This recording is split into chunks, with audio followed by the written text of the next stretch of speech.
రేపు నాకు బిడ్డ ఉంది, అదే నా బిడ్డకి ఏమన్నా ఆపదత్తే నువ్వు చూసుకోవా? అది మా ప్రేమతోటే అంటున్నాగా, మామ చెప్తాడు తీసుకో, దానికి నువ్వు రేట్ ఎందుకు కడతాన్నావన్నా? అయ్యా బామ్మాది ఉన్నప్పుడు మీరెట్లా చూసుకున్నారో ఇప్పుడు కూడా మావనైనా నన్నైనా పొట్టిదాన్నైనా అప్పుడు ఎట్లా చూసుకున్నారో ఇప్పుడు కూడా అట్లనే చూసుకోవాలి బిడ్డ. వయసు అయిపోతుంది మాకు.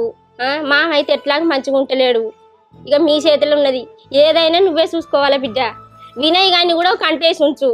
అంత మంచిగా ఉన్నది కానీ ఇప్పుడు మళ్ళీ నేను అప్పు తెచ్చిన కాడ కట్టుకోవద్దా అత్తమ్మ? అరే నువ్వు మంచిగా మాట్లాడితే నేను ఇప్పుడు ఎవరు అడుగుతాలే పైసలు ఇవ్వని. నేను ఇచ్చుడు కాదు మామ, ఇప్పుడు నేను తెచ్చిన కాడ మళ్ళీ కట్టుకోవద్దా?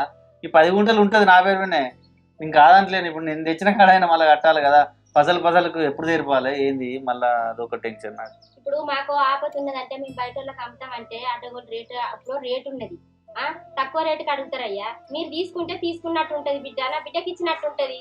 సరేగా నేను పసలకి కట్టుకుంటా కానీ ఆ తెచ్చిన కాడ అట్లయితే అట్లా